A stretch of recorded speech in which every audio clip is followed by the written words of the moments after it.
بسم اللہ الرحمن الرحیم الحمد للہ رب العالمین والعاقبۃ للمتقین والصلاة والسلام علی النبی الکریم نبینا محمد وآلہ وصحبہ اجمعین اما بعد بسم اللہ الرحمن الرحیم واتقوا فتنة لا تصیبن الذین ظلموا منکم خاصہ وقال رسول اللہ صلی اللہ علیہ وسلم لا يؤمن أحدكم حتى يكون هواه تبعا لما جئت به صدق الله العظيم وصدق رسوله النبي الأمين الكريم اللهم صل وسلم على سيدنا ومولانا محمد وعلى آل سيدنا ومولانا محمد وبارك وسلم وصل عليه واجب الاحترام دوستو، عزیز ساتھیو، عزت مآب ماؤں اور بہنوں،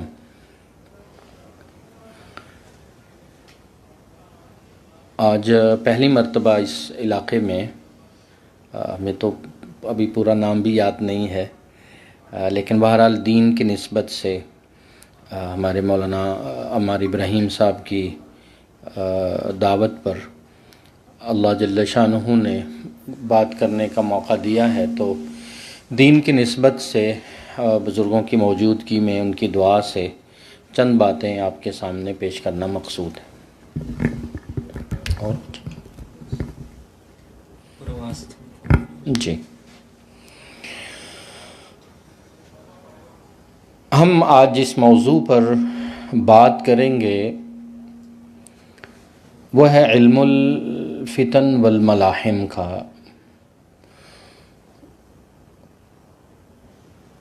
جب ہم اس موضوع پر بالعموم بات کرتے ہیں تو شاید یہ سمجھا جاتا ہے کہ کوئی ایک نیا موضوع یا کوئی نیا علم یا کوئی نئی چیز وجود میں آئی ہے، تو ایسا نہیں ہے۔ اس ابتدائی نشست میں چند ابتدائی باتیں کوشش کی جائے گی کہ بڑی آسان کر کے آپ کے سامنے پیش کی جائیں۔ علم الفتن براہ راست علم الحدیث کا ایک جز ہے، حدیث کا ایک اہم باب۔ جس طرح ہم حدیث شریف پڑھتے ہوئے ابواب الطہارہ پڑھتے ہیں، طہارت کے جتنے ابواب ہیں، ابواب العلم پڑھتے ہیں، ابواب التفسیر پڑھتے ہیں، ابواب الصلاۃ پڑھتے ہیں، ابواب الزکوٰۃ پڑھتے ہیں، ابواب الحج پڑھتے ہیں، اسی طرح رمضان کے مسائل پڑھتے ہیں۔ انہی ابواب میں سے ایک باب ہے ابواب الفتن۔ یہ فتنہ کی جمع ہے اور اس سے مراد ہے قیامت کے قریب پیش آنے والے احوال و واقعات۔ فتنہ کا لغوی معنی ہوتا ہے ابتلاء، آزمائش، امتحان۔ اس معنی میں تو ہماری ساری زندگی ہی فتنہ ہے۔ فتنہ سے مراد آزمائش، امتحان۔ اللہ جل شانہ نے انسان کو دنیا میں بھیجا، ایک مقصد دے کے بھیجا۔ ہم کمرہ امتحان میں ہیں۔ فرمایا الذی خلق الموت والحیاۃ لیبلوکم ایکم احسن عملا۔ اللہ جل شانہ نے موت و حیات کا نظام بنایا ہی اس لیے ہے، تخلیق اس لیے فرمایا ہے تاکہ تمہاری جانچ ہو، ابتلاء ہو، آزمائش ہو۔ ایکم احسن عملا، کون تم میں سے حسن عمل لے کے آتا ہے۔ اسی طرح قرآن مجید کے ایک اور مقام پہ ارشاد فرمایا وَنَبْلُوكُمْ بِالشَّرِّ وَالْخَيْرِ فِتْنَةً۔ دیکھو لوگوں، ہم تمہیں آزماتے ہیں، کبھی زندگی میں شر، بیماری، تکلیف، پریشانیاں دے کر، ذمہ داریاں دے کر تمہیں آزماتے ہیں، اور کبھی والخیر، تمہیں وسعتیں دے کر، مال دے کر، اولاد دے کر، نعمتیں دے کر، آسائش دے کر، ڈھیروں دولت دے کر ہم تمہیں آزماتے ہیں۔ یہ دونوں شکلیں ہیں اللہ کی آزمائش کی۔ اللہ دے کے بھی آزمائے، اللہ لے کے بھی آزمائے۔ فَأَمَّا الْإِنسَانُ اِذَا مَبْتَلَاهُ فَأَكْرَمَهُ وَنَعَمَهُ فَيَقُولُ رَبِّي أَكْرَمَنِ۔ ایک شکل امتحان کی، یہ بھی ہے کہ اللہ بہت نواز دیتے. اور اما الانسان اذا ما ابتلاه فقدر علیہ رزقہ، کبھی اللہ کی ابتلا کی امتحان کی شکل یہ ہوتی ہے کہ اللہ رزق کو عطا کے دروازوں کو بند کر دیتے ہیں یا تنگ کر دیتے ہیں. تو فرمایا وَنَبْلُوكُمْ بِالشَّرِّ وَالْخَيْرِ فِتْنَةً، ہمارا فتنہ آزمائش اور امتحان یہ بھی ہے کہ ہم خیر اور شر کے پیمانوں سے تمہیں آزماتے ہیں. تو ان معنوں میں دیکھیں تو ہماری ساری کی ساری زندگی ہی آزمائش میں. مال ہے تو فتنہ ہے، اولاد ہے تو فتنہ ہے. ارشاد باری تعالی ہے انما اموالکم و اولادکم فتنہ، مال بھی آزمائش، اولاد بھی آزمائش. ایک ہیں یہ فتنہ کے عمومی معنی جس میں ہماری زندگی امتحان، دولت امتحان، نعمت آئے تو امتحان، ابتلا آئے تو امتحان، بیماری آئے تو امتحان، آسائش ملے تو امتحان، اولاد ملے تو امتحان، بیوی ملے تو امتحان. جو دائرہ اللہ جل شانہ دیں امتحان ہی امتحان ہے. اِنَّا جَعَلْنَا مَا عَلَى الْأَرْضِ زِينَةً لَهَا لِنَبْلُوَهُمْ أَيُّهُمْ أَحْسَنُ عَمَلًا، اس زمین کی دھرتی پر ہم نے جو پیدا کیا ہے، جو زمین کی رونق بنا، جو زمین کی زینت بنا، لِنَبْلُوَهُمْ، ہم نے انسانوں کی آزمائش کے لیے اسے پیدا کیا. زینت بھی دی ہے تو آزمائش کے لیے کون حسن عمل لے کے آتا ہے. ایک ہے ان معنوں میں فتنہ، ایک ہے حدیث کا باب الفتن. اس سے مراد یہ عمومی فتنے نہیں ہوتے، مال والا، اولاد والا، دولت والا، اگرچہ ان پیمانوں سے آزمایا جاتا ہے وہاں بھی، لیکن اس سے مراد نبی کریم صلی اللہ علیہ وسلم کے اقوال و ارشادات کا وہ حصہ ہے حدیث شریف کا جس میں رسالت مآب رسول اکرم صلی اللہ علیہ وآلہ وسلم نے امت کو آنے والے ان احوال و واقعات سے خبردار کیا ہے جو آج ہمارے سامنے کھل کے آ گئے ہیں. شاید آج کے دور میں اس کی ضرورت کہیں بڑھ کر ہے. وہ ابواب الفتن ہے. اس سے 4 چیزیں مراد ہوتی ہیں. جب حدیث میں الفتن کا لفظ آتا ہے تو اس میں 4 چیزیں مراد ہوتی ہیں. نمبر 1 علامات قیامت. نبی کریم صلی اللہ علیہ وآلہ وسلم نے قیامت کی جتنی نشانیاں بتائی ہیں وہ اشراط الساعہ کے نام سے، علامات الساعہ کے نام سے، العلامات بین یدی الساعہ کے نام سے حدیث کے مختلف ابواب میں. اور حدیث کی کوئی کتاب صحیح بخاری سے لے کر صحیح مسلم ہو، سنن ابن ماجہ ہمارے سامنے ہے یہ ہو، جامع ترمذی ہو، سنن ابی داؤد، سیاستہ تمام. بلکہ ہم نے جب دیکھا کہ حدیث کی ابتدائی کتاب جو ابتدائی درجات میں پڑھائی جاتی ہے مدارس میں، جس کے چھوٹے چھوٹے جوامع الکلم پر مبنی زاد الطالبین، اس کا بھی ایک حصہ ہے جس میں علامات قیامت اور رسول اللہ صلی اللہ علیہ وسلم کے اقوال کو جمع کیا گیا جن کا تعلق مستقبل سے، آنے والے حالات. تو الفتن سے پہلی مراد ہوتی ہے علامات قیامت. ایک دوسری مراد ہوتی ہے قیامت سے پہلے پیش آنے والے حالات جو میرے دین پر آئیں، میری دنیا پر آئیں، دینی دنیاوی حالات بھی، جیسے قتل کا عام ہو جانا یا احوال، تنگیاں، اختلافات اور دنیا کے حالات کی یہ جو تیزی اور یہ جو انتشار ہے یہ بھی اس میں شامل ہوتا. نبی کریم صلی اللہ علیہ وسلم نے یہاں تک ارشاد فرمایا ایک آدمی ایک قبر کے پاس سے گزرے گا اور کہے گا یا لیتنی مکان صاحب ھذا القبر، کاش میں اس قبر والے کی جگہ قبر کے اندر ہوتا، باہر نہ زندہ ہوتا. ولیس بہ دین الا البلا، اور اس کی یہ تمنا یا اس کا یہ کہنا کسی دینی وجہ سے نہیں ہوگا، وہ دنیا حالات سے اتنا تنگ ہوگا، وہ معاشی حالات اس کے اتنے تنگ ہوں گے، معاشرتی حالات اتنے تنگ ہوں گے، وہ جینا چاہتا نہیں ہوگا، دین کا مسئلہ نہیں ہے، لیس بہ الدین الا البلا، وہ دنیاوی حالات سے اتنا تنگ ہو کے موت کی تمنا کرے گا۔ دو چیزیں ہو گئیں، علامات قیامت ایک، احوال و واقعات دو۔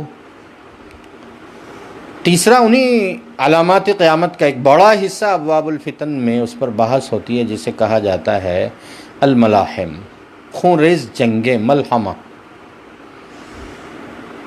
جس میں نبی کریم صلی اللہ علیہ وسلم نے شام میں، عرب میں، ہند میں، ان تمام علاقوں میں ایک لمبی تفصیل ہے جہاں 7 سے 8 معرکۃ الآراء، بڑی بڑی جنگوں کا تذکرہ ہے دنیا میں، جس کا پیش خیمہ ہے، جس کا سٹیج لگ چکا ہے، وہ شام کا علاقہ ہو، وہ عراق کا ہو، وہ عرب کا ہو، وہ ہند کا ہو، ان سب میں جہاں جہاں رسول اللہ صلی اللہ علیہ وسلم نے ارشاد فرمایا تھا، یہ احادیث گواہ ہیں کہ وہاں سٹیج بن چکا ہے، حالات بن چکے ہیں، کیمپ بن چکے ہیں، وہاں تقسیم ہو چکی ہے، اب وہ جنگوں کا پیش خیمہ ہے، کب وہ رونما ہو جائیں واللہ عالم۔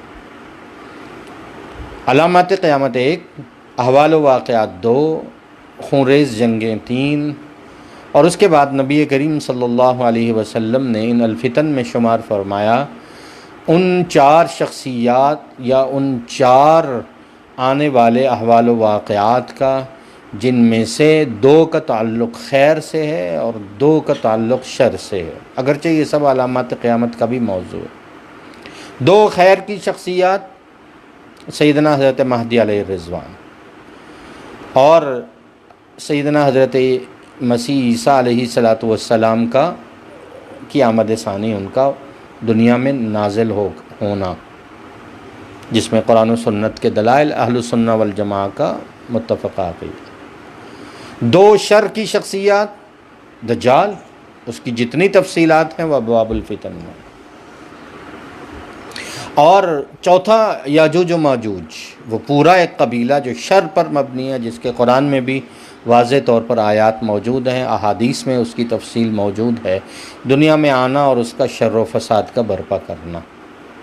وہ کیسے آئیں گے، وہ کہاں سے آئیں گے، ان کی تفاصیل کیا ہے، وہ کیسے ختم ہوں گے، ان کی زمانی ترتیب کیا ہے، یہ تمام احادیث جن ابواب میں ڈسکس کی جاتی ہیں انہیں ابواب الفتن کہتے ہیں۔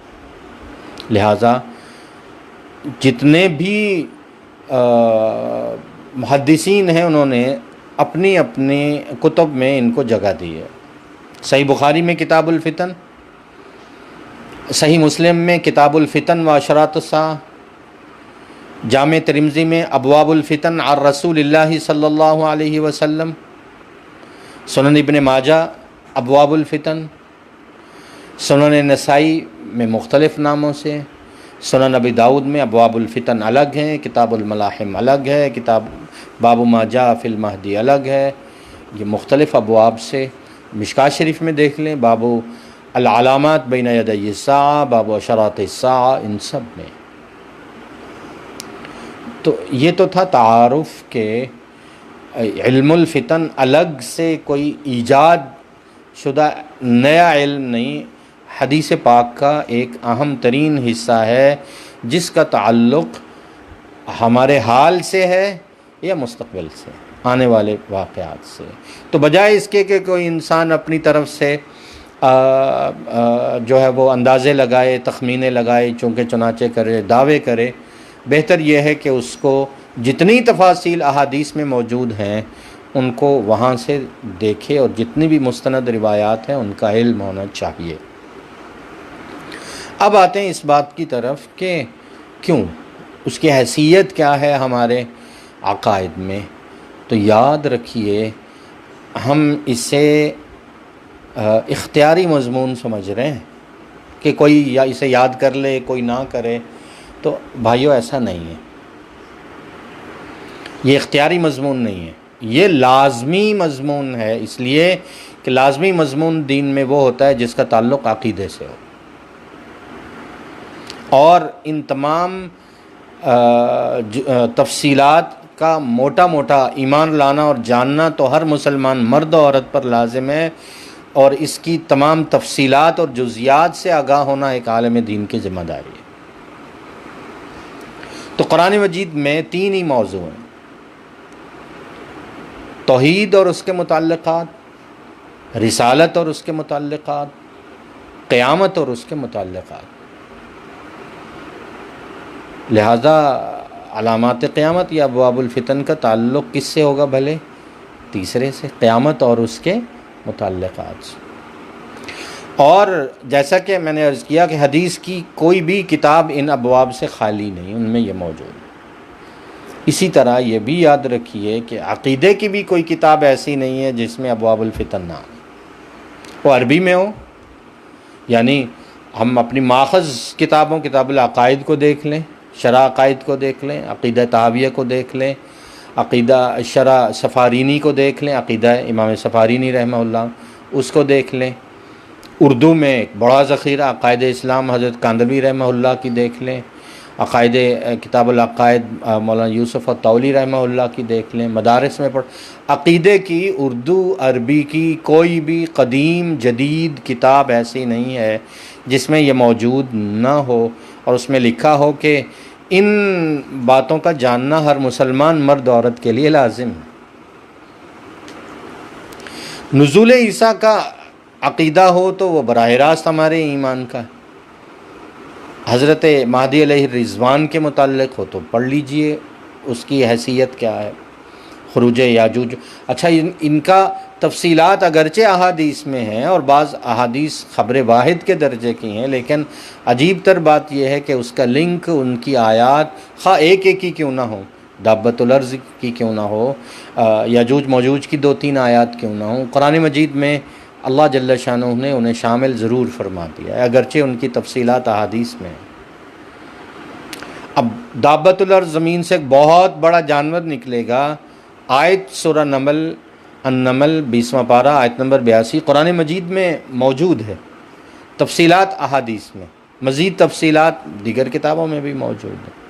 تو عرض کرنے کا مقصد یہ تھا کہ یہ کوئی اختیاری مضمون نہیں ہے کہ کوئی کسی کو معلوم ہو کسی کو نہ ہو، یہ ہر مسلمان کا اس کے لیے جاننا اس لیے ضروری ہے کہ یہ ہمارے عقیدے کا حصہ ہے۔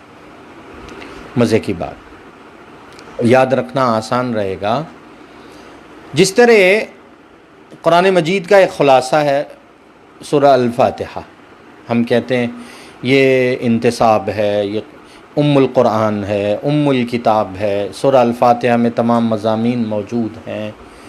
اسی طرح علماء جانتے ہیں، اہل علم جانتے ہیں، احادیث میں سے ایک حدیث ایسی ہے جسے السنہ کہا جاتا ہے، اور علماء کیا ہوا حدیث جبریل کے نام سے معروف علیہ السلام، جس میں حضرت جبریل امین علیہ السلام نبی کریم صلی اللہ علیہ وسلم کی بارگاہ میں انسانی شکل میں حاضر ہوئے تھے اور چند سوالات کیے تھے۔ اس کی وجہ کیا تھی وہ ایک الگ موضوع، کیوں انسانی شکل میں آئے تھے وہ ایک الگ موضوع۔ وہ حدیث جسے تمام احادیث کا خلاصہ کہا جاتا ہے، السنہ کہا جاتا ہے، اس حدیث کے سوال و جواب میں ایک سوال ہے، اس میں دیکھیں 5 سوال ہیں ٹوٹل۔ مل ایمان یا رسول اللہ، ایمان کی تعریف کیا ہے؟ مل اسلام یا رسول اللہ، دوسرا سوال تھا، حضور علیہ السلام نے جواب دیا۔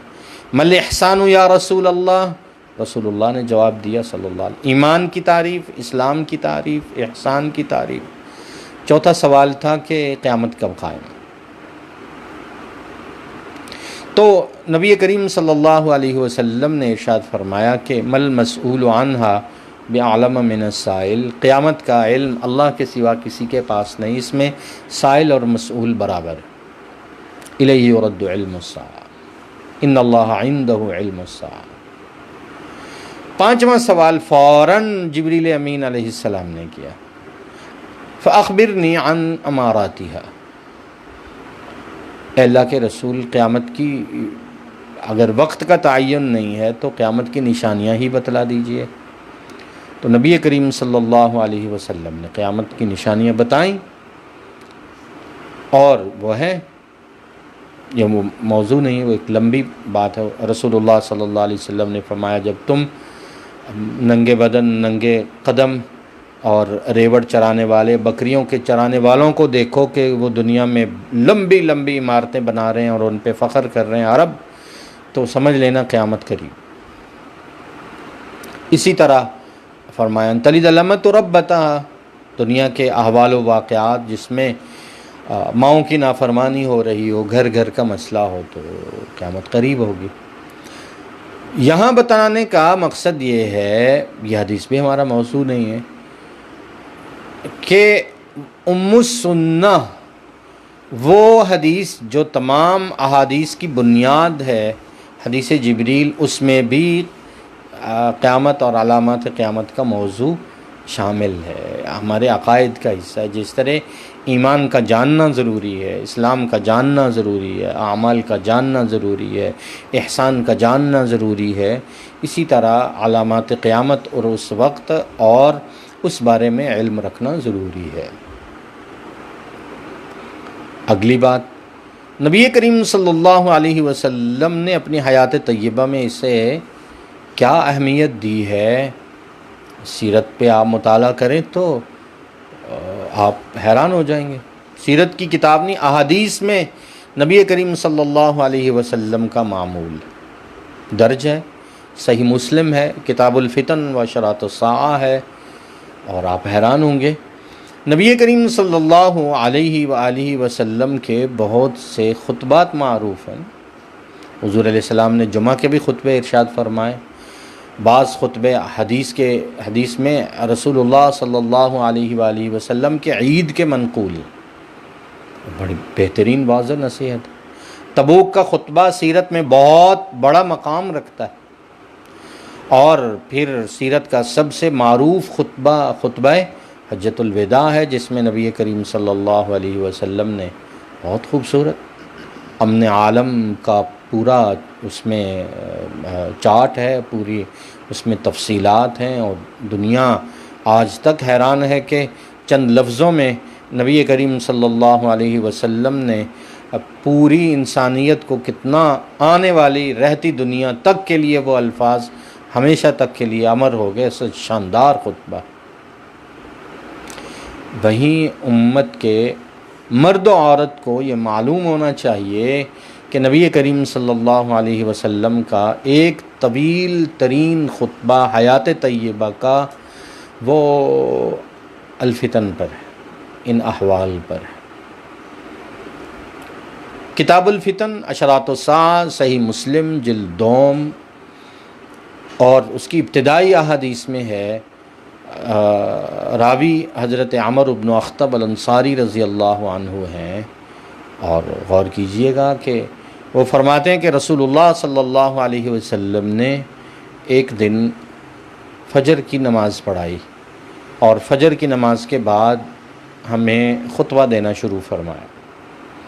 حدیث کے الفاظ ہیں، خطبنا رسول اللہ صلی اللہ علیہ وسلم، فجر کے بعد، فجر کے الفاظ ہیں، اور اس کے بعد حضور علیہ الصلاۃ والسلام کی گفتگو کے الفاظ ہیں، اور فرمایا کہ بیٹھو۔ لوگ بیٹھے ہوئے، حضور علیہ السلام نے اپنی بات شروع فرمائی۔ کب تک؟ حدیث کے الفاظ ہیں، حتی حضرت الظہر، یہاں تک کہ ظہر کا وقت ہوا تو نبی کریم صلی اللہ علیہ وسلم شروع کا فرمایا تھا فجر کا، ظہر کا وقت آیا تو رسول اللہ صلی اللہ علیہ وسلم، یہ صحیح مسلم میں ہے، ممبر سے نیچے اترے، فصلی الظہر، ہمیں ظہر کی نماز پڑھائی، ثم صعد المنبر، پھر ممبر پر تشریف فرما ہوئے اور اپنی بات کو وہیں سے شروع فرمایا جو نماز سے پہلے، حتی حضرت العصر، تاکہ عصر کا نماز کا وقت آیا۔ رسول اللہ صلی اللہ علیہ وسلم ممبر سے اترے، ہمیں نماز جو ہے وہ عصر کی پڑھائی، اور اس کے بعد ثم صعد المنبر، پھر ممبر پر تشریف فرما ہوئے، فخطبنا، ہمیں خطبہ دیا، حتی غربت الشمس، حتیٰ کہ سورج غروب ہو۔ اس حدیث کا آخری جملہ قابل غور ہے۔ یہ حضرت عمر بن اخطب انصاری رضی اللہ عنہ سے روایت ہے، صحیح مسلم میں۔ اور مزے کی بات یہ ہے کہ مبینہ طور پر حضرت عمر بن اخطب انصاری رضی اللہ عنہ کا جو مزار، ان کی قبر مبارک پاکستان میں ہے، سکھر میں ہے، محبوب گوٹ کے قریب، اس حدیث کے جو راوی۔ تو حدیث کا آخری حصہ اعلمونا احفظونا، اعلمونا احفظونا، اس خطبے کے بعد جو فجر سے مغرب تک جاری رہا، یہ ہجرت کے بعد کا واقعہ ہے، مدینہ طیبہ کے متوسط، کیونکہ حدیث میں تو نہیں ہے کہ کون سا موسم تھا، کون سا مہینہ تھا، ایک متوسط موسم بھی لے لیں تو اندازاً 15 ساڑھے 15 گھنٹے طویل خطبہ، کوئی وقفہ نہیں اس میں۔ اور یہ صحابی فرماتے ہیں کہ اس خطبے کے جتنے بھی اس میں حاضرین تھے جنہوں نے یہ تفصیلات یاد کیں، اور رسول اللہ صلی اللہ علیہ وسلم نے قیامت تک کے احوال و واقعات بتائے، قیامت کی نشانیاں بتائیں، جنگیں بتائیں، جو احوال پیش آنے والے تھے، الہ ہوا ما کائن الی یوم القیامہ، قیامت تک جو احوال پیش آنا تھے وہ ذکر فرمائے۔ تو اس خطبے کے بعد صحابہ کی دو تقسیمیں ہو گئی، دو طرح کے صحابہ ہو گئے۔ ایک وہ جنہیں یہ خطبہ اچھے سے یاد ہو گیا، طویل خطبہ ہے، اس کے بہت یادداشت چاہیے، بڑی میموری چاہیے، ترتیب چاہیے، اور کسی کو کوئی حصہ یاد ہے اور کسی کو کچھ حصہ یاد ہے، کسی کو سارا یاد ہے۔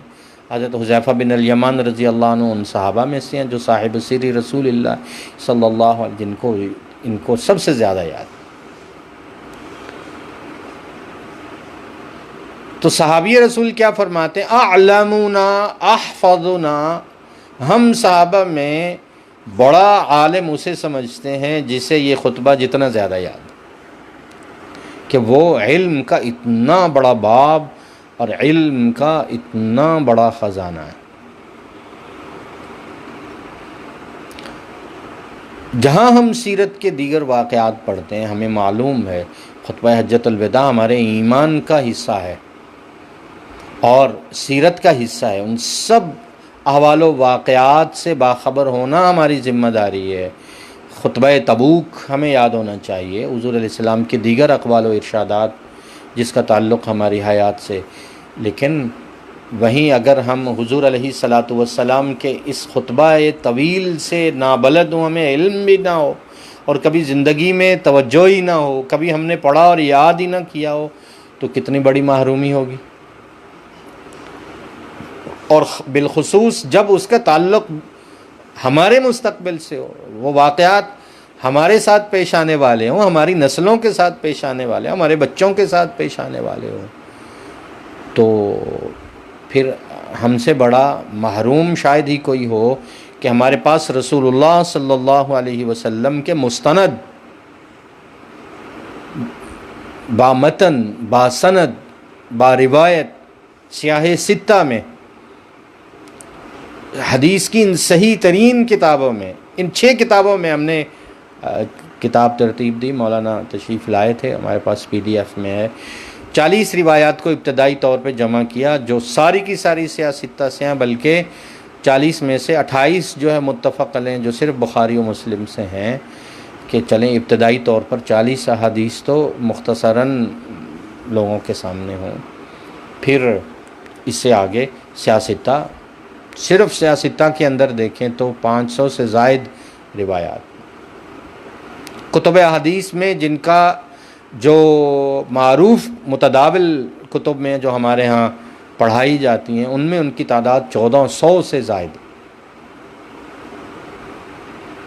اور یہ حذف تکرار کے بعد ہے، یعنی تعداد کافی زیادہ ہوگی، لیکن آپ ان کو تکرار، ایک ہو سکتا ہے ایک حدیث 4 کتابوں میں ہو، اسے ایک شمار کر رہے، جو 1400 سے زائد روایات، اتنی بڑی تعداد سیاستہ کے اندر موجود ہو، جس میں علامات قیامت بھی ہوں، نزول عیسیٰ علیہ السلام بھی ہو، ظہور مہدی بھی ہو، اسی طرح قیامت کی تفصیلات اس میں اس سے پہلے کے علامات موجود ہوں، جس میں آنے والے احوال و واقعات، تو یہ جنگیں جو ہمارے سامنے جن کا ابھی غبار چھٹ رہی ہے اور حالات بن رہے ہیں، اور سٹیج یہ کتنی تعداد ہوگی، یہ کہاں لڑی جائے گی، مسلمانوں کی تعداد کیا ہوگی، کفار کے لشکر کی تعداد کیا ہوگی، پہلی جنگ کون سی ہے، ظہور مہدی سے قبل کون سی ہے، ان کے بعد کون سی ہے، ان کی قیادت میں کتنی جنگیں ہیں، نزول عیسیٰ علیہ السلام کہاں پہ ہوگا، وہ جنگ کہاں سے ہوگی، دجال قتل کیسے ہوگا، وہ مقام کہاں ہے۔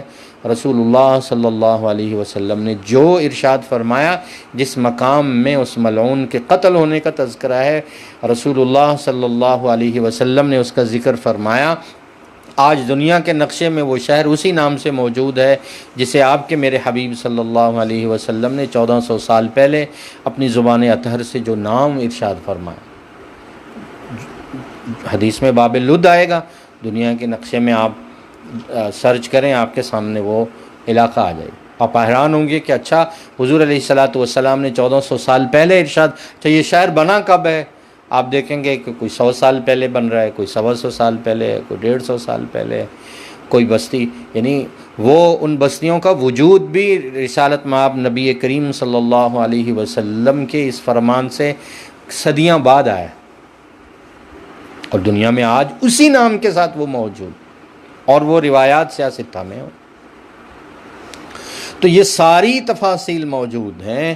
ضرورت اس امر کی ہے کہ اسے عقیدے کی بات سمجھ کر، حدیث کا موضوع سمجھ کر، مستقبل میں ہمارے ساتھ یہ ہماری نسلوں پر پیش آنے والے احوال و واقعات ہیں، یہ سمجھ کر ضرورت اس امر کی ہے کہ اسے آسان الفاظ میں امت کے سامنے پیش کیا جائے اور بتایا جائے کہ یہ قیامت کی نشانیاں ہیں، یہ پوری ہو گئیں، ان سے ہم گزر رہے ہیں، یہ آنے والی۔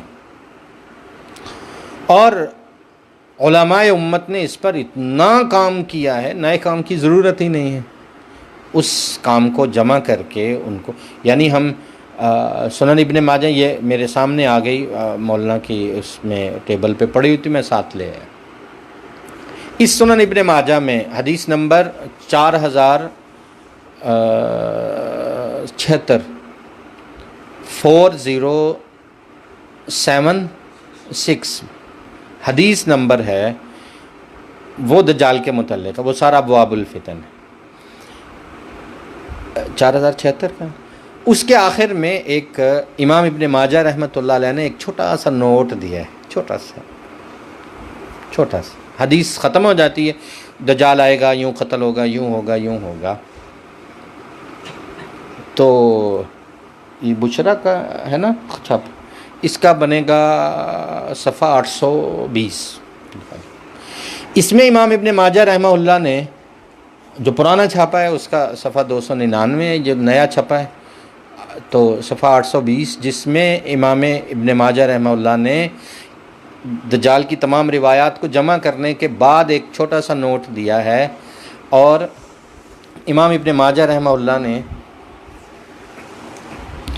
میں پڑھ دیتا ہوں، مولانا آپ کو بعد میں بتا، صفحہ 820، قال ابو عبداللہ، امام ابن ماجہ کا نام ہے۔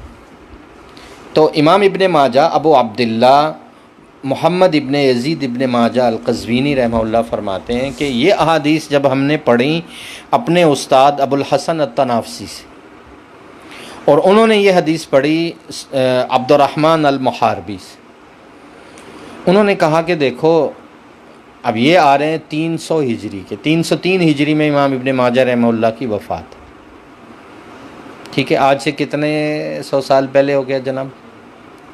تقریباً 1000 سال سے اوپر، 1200 سال ہو گئے۔ اچھا، انہوں نے کہا ہے کہ بھائی یہ 1200 سال پہلے لکھ رہے ہیں، اور اس میں کہہ رہے ہیں کہ بھائی یہ جو روایت جہاں جو ہم نے اپنے اساتذہ سے پڑھی اور یہاں ابن ماجہ میں ہم جمع کر رہے ہیں، جس کا تعلق فتنہ دجال سے ہے، ينبغي ان يدفع هذا الحديث الى المؤدب حتى يعلمه الصبيان في الكتاب، یہ ضروری ہے کہ ابھی سے اپنے بچوں کو یہ حدیثیں یاد کراؤ تاکہ جب وہ زمانہ آئے انہیں معلوم ہو کہ ہم نے کیا کرنا ہے.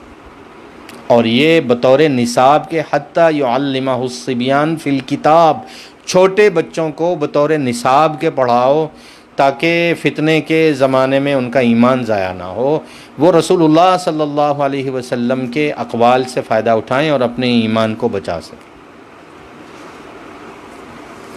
یہ مولانا یہ بات میں کوئی پوچھے تو ینبغی ان یدفع.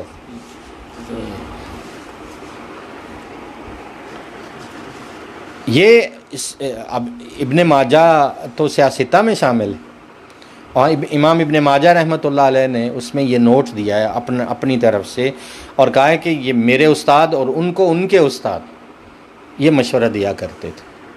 ہم دنیا 1200 سال اور آگے ٹریول کر گئی، رسالت مآب صلی اللہ علیہ وسلم کے اس حیات سے اور اس بابرکت دور سے یہ زمانہ جتنا دور ہوتا جائے گا اتنا فتنوں میں مبتلا ہوتا جائے گا، اور پھر آخر میں جتنا حضرت عیسیٰ علیہ السلام کے قریب ہوتا جائے گا اللہ اس زمانے کو وہ برکتیں عطا کرتے جائیں. آخری بات، ہمیں یہ معلوم ہونا چاہیے، آج یہ دور ہے، نوجوان یہ کہتے ہیں اچھا ہمیں بتایا جائے کہ ہم کس دور میں رہ رہے ہیں نا. یہ آج کل GPS کا دور ہے اور لوکیشن کا دور ہے. ہاں، رسول اللہ صلی اللہ علیہ وآلہ وسلم نے جو ہے حضرت حذیفہ بن الیمان رضی اللہ عنہ کو بہت ساری احادیث اس بارے میں ارشاد فرمائی تھیں اور یہ راز ان کو دیا تھا. تو اس متعلق یہ ہے کہ نبی کریم صلی اللہ علیہ وسلم سے منقول ایک روایت ہے. ہوا یہ کہ حضرت عمر رضی اللہ عنہ نے ایک بار بلوایا حضرت حذیفہ، بلکہ اپنے دورے جو ہے تھا خلافت میں، کہا کہ کوئی ایسا ہے کہ مجھے فتن کے بارے میں روایت سنو. لوگوں نے کہا کہ ہم حذیفہ کو بلاتے ہیں. حضرت حذیفہ آ گئے، کہا کہ فتنوں کے بارے میں بتائیے کہ فتنہ کیا ہے، آزمائش کیا ہے. تو حضرت حذیفہ آگے آئے. انہوں نے کہا کہ امیر المومنین، انسان فتنۃ الرجل فی مالہ و اہلہ و ولدہ، انسان مختلف فتنوں میں شکار ہوتا ہے، مال بھی فتنہ ہے، اولاد بھی فتنہ ہے. انہوں نے کہا حذیفہ تم مجھے چکر دے رہے، تمہیں اچھے سے پتہ ہے کہ یہ مال اولاد فتنہ میرا یہ مراد ہی نہیں ہے. میری مراد یہ ہے کہ وہ قیامت سے پہلے جو فتنے آئیں گے وہ کیسے آئیں گے، وہ حالات کیا ہیں. انہوں نے کہا مالہ ولک یا امیر المومنین، آپ کا ان فتنوں سے کیا تعلق امیر المومنین، آپ بے فکر رہیں. کیوں بھائی؟ حضرت حذیفہ کہتے کہ بینہا و بینک بابا مغلقا، آپ کے اور ان فتنوں کے درمیان ایک دروازہ ہے بڑا پکا مضبوط اور وہ بند ہے، آپ تک وہ فتنے آ ہی نہیں سکتے. تو عمر رضی اللہ عنہ چپ ہو گئے. یہ اب اشارہ جاتی زبان میں بات ہو رہی تھی کہ ایک دروازہ ہے وہ بڑا پکا ہے، وہ جب تک موجود ہے فتنے آپ بے فکر رہیں. تو عمر بھی سمجھ گئے اور کہا کہ اچھا پھر اتنا بتا دو حذیفہ کہ ایکسر الباب ام یفتح، وہ دروازہ کھولا جائے گا یا توڑا جائے گا. پھنس گئے حضرت حذیفہ رضی اللہ عنہ، وہ بھی عمر تھے، جواب دینا پڑا. انہوں نے کہا جی دروازہ توڑا جائے. بات ختم ہو گئی، مجلس برخاست ہو گئی. حضرت عمر رضی اللہ عنہ اپنے گھر، حضرت حذیفہ گلی میں جانے لگے تو پیچھے سے ایک تابعی ہیں، وہ سب کے لاڈلے تھے. اما عائشہ رضی اللہ عنہ کے بھی لاڈلے شاگرد تھے، حضرت مسروق رحمہ، یہ حضرت حذیفہ کے بھی شاگرد تھے، ان سے بھی پڑھتے تھے. اماں جان ام المومنین عائشہ سے بھی پڑھتے تھے. تو لوگوں نے جتنے تابعین تھے انہوں نے گھیرا. انہوں نے کہا مسروق آپ یہ کام کر سکتے ہو کہ قبل اس سے کہ حذیفہ اپنے گھر میں چلے جائیں، ان سے پوچھ کے بتائیے کہ یہ کیا بات ہوئی اور کیا دروازہ اور کیا توڑنا اور کیا کھولنا، ہمیں صحیح سے بتا. تو حضرت مسروق آگے چلے گئے اور پوچھا کہ آپ بتا دیں. انہوں نے کہا بالکل میں بتا دیتا ہوں. دروازے سے مراد عمر کو بھی معلوم ہے رضی اللہ عنہ کہ وہ خود عمر ہے، اور دروازہ کھل جائے تو مراد یہ ہے کہ ان کی طبیعی وفات ہوگی، اور دروازہ ٹوٹ جائے مراد یہ ہے کہ ان کی شہادت ہوگی۔ عمر نے طریقے سے پوچھ لیا ہے کہ دروازہ کھولا جائے گا قدرت کی طرف سے یا توڑا جائے گا، اور مجھے بتانا پڑا کہ مجھے رسول اللہ صلی اللہ علیہ وسلم نے بتایا کہ دروازہ توڑا، اور انہیں بھی معلوم ہو گیا کہ ان کی شہادت ہوگی، اور فرمایا جس دن یہ دروازہ ٹوٹ گیا امت میں فتنے آ گئے۔ خود حضرت عمر رضی اللہ عنہ شہید ہوئے، اور اس کے بعد پھر خون رکا، حضرت عثمان غنی اس کے بعد آئے، وہ بھی، حضرت علی رضی اللہ عنہ بھی، ہزاروں مسلمان بھی، حضرت حسین ابن علی بھی رضی اللہ، پھر خون رکا نہیں ہے۔ فتنے اس امت میں ایسے آئے ہیں، یہ ہمیں معلوم ہونا چاہیے۔ یہ اس طرح کی روایات ہیں، اور یہ روایت بھی مشکوٰۃ شریف میں بھی ہے اور سیاستہ میں بھی ہے۔ تو یہ موضوع جہاں دلچسپ ہے وہاں تین وجہ میں نے اس کی بتائی۔ ہمارے عقیدے سے تعلق ہے، قرآن کا موضوع ہے، حدیث کا موضوع ایک، براہ راست علم حدیث، اور ہمارا تعلق اس زمانے سے ہے جس میں یہ سارے واقعات پیش آ رہے ہیں یا ہماری نسلوں سے پیش آئیں گے۔ ہم ہی اگر اس کو نہیں پڑھیں گے، ہمیں معلوم نہ ہوگا، تو شاید ہم سے بڑا محروم اور کوئی نہیں۔ اور براہ راست جتنا حدیث میں کوئی شور کی ضرورت نہیں ہے، کوئی بڑھانے کی ضرورت نہیں ہے، کوئی ڈر اور خوف پیدا کرنے کو ہو ایسا خوف کی بات نہیں ہے۔ خوف اور چیز ہوتا ہے، تنبیہ اور چیز ہوتی ہے۔ وقت سے پہلے کسی چیز سے خبردار کر دینا خوف نہیں ہوتا۔ نبی کریم صلی اللہ علیہ وسلم کا خود اسماء گرامی میں نذیر نام ہے، تو کیا حضور خوف زدہ کرنے آئے تھے علیہ السلام؟ نہیں، حضور علیہ السلام نے فرمایا انی نذیر لکم بین یدی عذاب شدید، ایک زوردار وقت کے آنے سے پہلے، ایک بڑے عذاب کے آنے سے پہلے میں تمہیں خبردار کرنے کے لیے آیا۔ نبی کریم صلی اللہ علیہ وسلم نے ہر جمعہ سورہ کاف نہیں پڑھنے کا حکم دیا، پہلی 10 آیتیں نہیں فرمایا دجال سے حفاظت کریں گے۔ رسول اللہ صلی اللہ علیہ وسلم نے نماز میں دعا نہیں فرمائی، نماز کے بعد جن 4 چیزوں سے پناہ مانگی ہے ان میں فتنۃ المسیح الدجال نہیں ہے کیا؟ یہ خوف کی بات نہیں ہے، تنبیہ اور تیاری کی بات۔ بس باقی کہ اس پر ہم نے بہت آسان کوشش کی، کورس بنایا سوالن جواباً، 100 سوال اور جواب، کہ اس کے اندر یہ آ جائے، اور یہ علم الفتن کورس اس طرح نا، تو اس 100 سوال اور جواب کے اندر ہم نے اس کو کر دیا ہے۔ تو ابتدائی چند باتیں اس کے اندر موجود ہیں، سوال ہوتا ہے، جواب ہوتا ہے، سوال ہوتا ہے، جواب ہوتا ہے، تمام کے حوالہ جات موجود ہیں، اور کتب حدیث سے صحیح احادیث اپنی تئیں کوشش کی ہے، علماء کو دکھایا ہے کہ کہیں کوئی غلطی ہو تو ہمیں ضرور جو ہے وہ اصلاح فرمائیں، تو یہ حضرت کے ہاتھوں میں۔ وآخر دعوانا الحمدللہ۔ اچھا جی، آپ کے بارے میں سنا ہے مہدی کے گاؤں میں گئے ہیں، او بھائی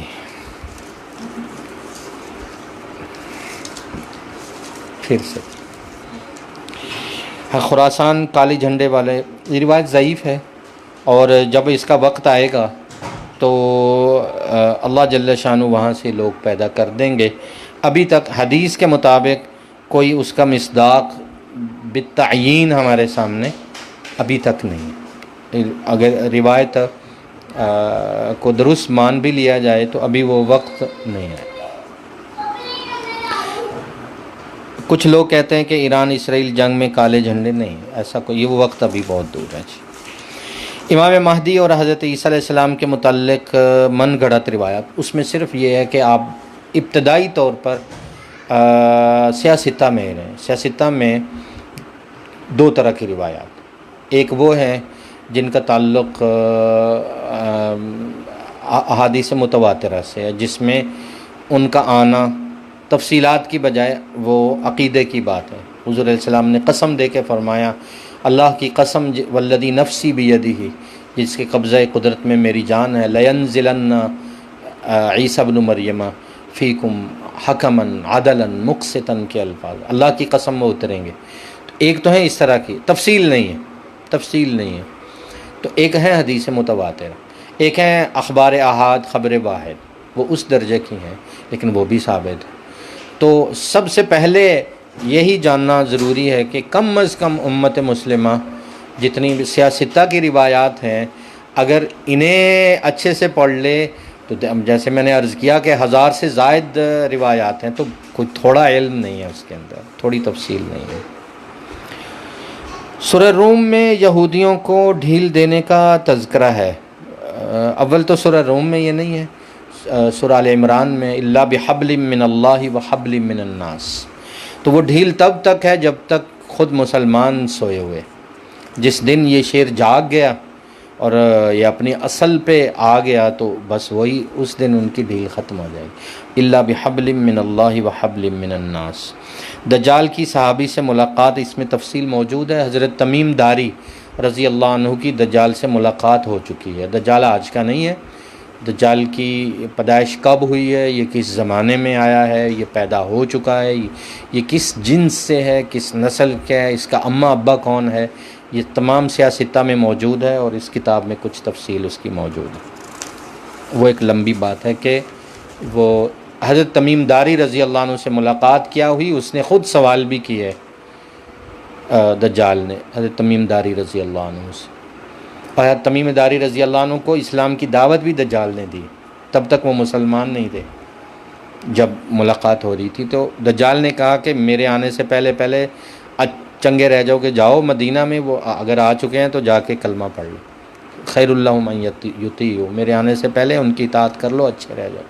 تو یہ حضرت تمیم داری رضی اللہ عنہ واپس آ کے ایمان قبول کیا ہے۔ یہ صحیح مسلم میں ساری تفصیل موجود ہے۔ فلسطین کی موجودہ جنگ نہیں جی، یہ جنگ ابھی دور ہے، اور وہ معماہا کی جنگ ہے طبرانی شریف کی روایت کے مطابق، جسے دیگر مآخذ میں ہرمجدون کی جنگ کہتے ہیں، جو فلسطین میں لڑی جائے گی۔ اس کا پیش خیمہ کہہ لیں، اس کی ابتدا کہہ لیں، اس کا سٹیج کہہ لیں، لیکن جنگ تھوڑی دور ہے۔ فلسطینیوں کا قتل، ہاں جی، قتل کی زیادتی جس کو کہا گیا الحرج، یہ حدیث شریف میں ہے، اور یہ قیامت کی انہی نشانیوں میں سے۔ فتنوں کے زمانے میں حق پر کون ہے اور باطل پر کون کیسے پتہ چلے گا، تو سیدھا رسول اللہ صلی اللہ علیہ وسلم نے 2 باتیں ارشاد فرمائیں۔ ایک فرمایا دیکھنا کہ قرآن کے قریب کون ہے۔ حضرت علی رضی اللہ عنہ نے پوچھا یا رسول اللہ فتنوں کے زمانے میں بچنے کی شکل کیا ہے؟ فرمایا کتاب اللہ و حبل اللہ المتین، جو قرآن کے جتنا قریب ہو۔ پھر فرمایا فتنوں کے زمانے میں جب لوگ ہر طرف مختلف فرقوں اور دعووں کا شکار ہوں، فرمایا دیکھنا ما انا علیہ و اصحابی، جن کی زندگی میں میری سنت، یعنی میں بطور رسالت کے، اور میرے اصحاب رسول اللہ صلی اللہ علیہ وسلم کے صحابہ کا طریقہ جن لوگوں کے پاس ہوگا وہ حق پر ہیں۔ تو اللہ جل شانہ ہمیں ہمہ قسم کے فتنوں سے محفوظ فرمائے۔ یہ ایک بالکل ابتدائی ملاقات ہی کہہ لیں، موضوع تو ابھی ہم نے چھیڑا ہی نہیں ہے، تو لیکن یہ ایک ملاقات ہو گئی آپ سے، تو ہم نے رستہ دیکھ لیا، پہلی بات تو یہ، اور حضرت سے ملاقات ہو گئی۔ ابا جان کے بہت ساری یادیں ان سے وابستہ ہیں، اللہ تعالیٰ ان کی مغفرت فرمائے۔ ابھی 2.5-3 ماہ پہلے ان کا انتقال ہوا، تو بس ہم نے تو ابھی رستہ دیکھا ہے، اور آپ کو ایک چھوٹا سا راستہ حدیث کا دکھایا ہے۔ اللہ کرے یہ ملاقاتیں دین کی نسبت سے ہوتی رہیں، اور یہ تڑکا ہم آپ کو لگاتے رہیں۔